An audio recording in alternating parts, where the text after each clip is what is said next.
আসসালামু আলাইকুম, কেমন আছেন সবাই? আশা করছি সবাই ভালো আছেন। আমি আল্লাহর রহমতে অনেক ভালো আছি। আজকে আরেকটি নতুন রেসিপি নিয়ে চলে এসেছি।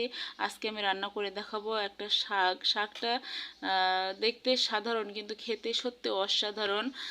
এই শাকটা গুণাগুণ সম্পর্কে আমি যদি বলি, শাকটা হচ্ছে বেশি তৈরি করতে বেশি সার লাগে না, এই জন্য শরীরের জন্য এই শাকটা অনেক উপকারী।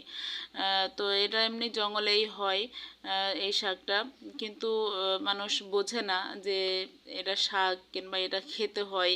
তো এই শাকটা হচ্ছে যে বাচ্চা কখনো শাক খায় না তারাও কিন্তু খায় এভাবে রান্না করলে। আমি নিজে পরীক্ষিত, আমার বাচ্চারা কখনোই শাক খেতে পছন্দ করে না, তবে এই শাকটা আমি মসুরির ডাউল দিয়ে এইভাবে রান্না করলে আমার বাচ্চারা সত্যি খায়।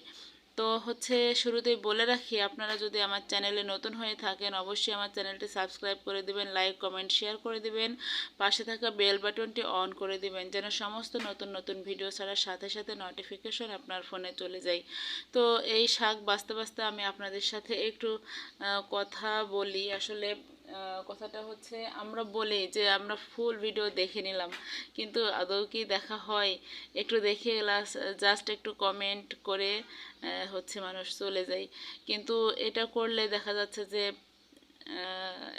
এই ভিডিওটা যদি দেখে, যদি আপনার দেখতে যদি নাও ভালো লাগে তাও অন করে আপনি রেখে দিবেন, হচ্ছে সেটা ফুল ওয়াশ হয়ে যাবে। আর আরেকটা কথা বলি, যদিও কমেন্ট যতগুলো পড়ে কিন্তু ততগুলো লাইক পড়ে না। একটা লাইক বাটনে টিপলেই তো হয়ে যায়, তো লাইকটা দিতে তো আসলে আমাদের সমস্যা হওয়ার কথা না।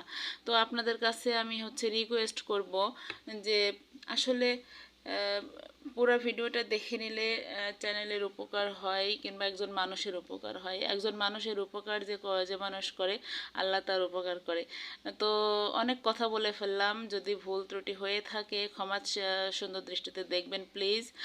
আর হচ্ছে আপনাদের কাছে আমার রিকোয়েস্ট থাকলো, অবশ্যই অবশ্যই আমার চ্যানেলটি সাবস্ক্রাইব করে দিবেন, লাইক কমেন্ট শেয়ার করে দিবেন। আমি আবারও একটু বললাম, আর আমার চ্যানেলটা সত্যি অনেক ছোট, আপনাদের ভালোবাসায় আমি যেন এগিয়ে যেতে পারি, অনেক বড় হতে পারি। আমার এগিয়ে যাওয়াটা আসলে খুবই জরুরি, সত্যি কথা খুবই জরুরি এগিয়ে যাওয়াটা, এবং লাইফে কিছু একটা করা খুবই জরুরি। সেটা কেন জরুরি আজকে আমি এটা না বললেও একদিন আমি যখন প্রতিষ্ঠিত হব ইনশাল্লাহ তখন বলবো। তো শাকগুলো আমি এই যে কেটে বেছে নিয়েছি, আর এখানে হচ্ছে কড়াইয়ে পানি গরম করে নিয়েছি। আমি মসুরির ডাউল দিব। মসুরির ডাউলগুলো একটু ফুটে গেছে, এই পর্যায়ে আমি মরিচ, রসুন আর একটা পেঁয়াজ, বেশি পেঁয়াজ দেওয়া লাগে না শাকে, রসুনটা একটু বেশি দেওয়া লাগে তো দিলাম। দিয়ে আমি পুরোপুরি শাক ডাউলটা একটু সিদ্ধ করে নেব। এই যে এই অবস্থায় আমি শাকগুলা দিয়ে দেবো। শাকগুলো আমি ধুয়ে পানি ঝরিয়ে রেখেছিলাম, এখন দিয়ে দিলাম।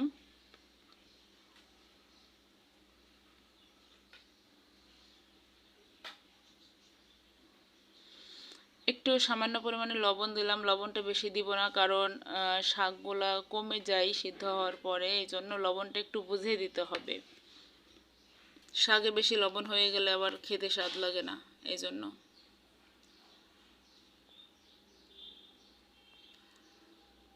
তো সুন্দর করে নেড়ে চেড়ে দিচ্ছি। আমি এই শাকটা ঢেকে রান্না করব না, শাকটা ঢেকে রান্না করলে হচ্ছে কালারটা নষ্ট হয়ে যায়, এই জন্য ঢেকে রান্না করব না।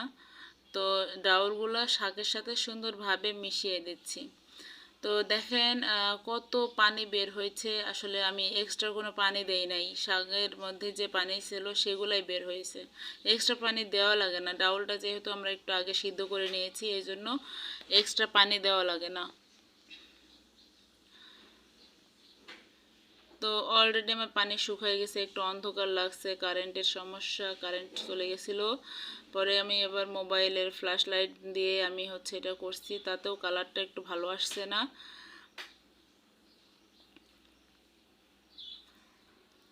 তো আপনারা কোনো মাইন্ড করবেন না আসলে কালারটার জন্য, এমনি কালারটা অনেক সবুজ আছে, পারফেক্ট আছে। এবার হচ্ছে আমি সরিষার তেলের মধ্যে মরিচ দিয়ে দিলাম, শুকনো মরিচ তিনটা, এটা ফোড়নের জন্য দিয়ে দিলাম। দুটা তেজপাতা দিলাম,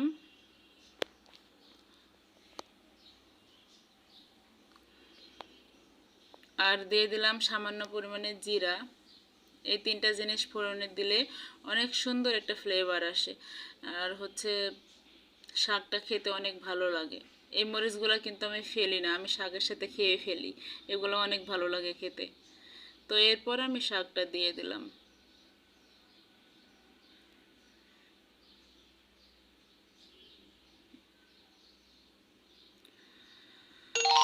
তো দেখেন হালকা একটু পানি পানি মতো থাকবে, আমি পুরোপুরি শুকাবো না, ওইটাই ভালো লাগে খেতে।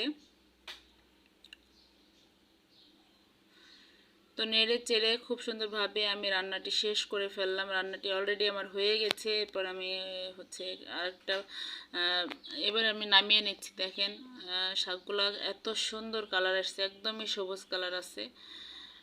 ইচ্ছা করলে আপনারা ডাউলের পরিমাণ আরও একটু বাড়াই দিতে পারেন। এই যে আমার রান্নাটি হয়ে গেছে।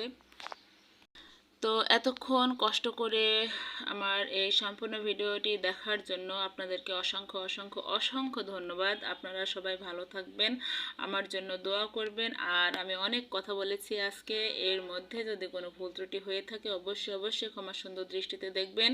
সবাই ভালো থাকবেন। আসসালামু আলাইকুম।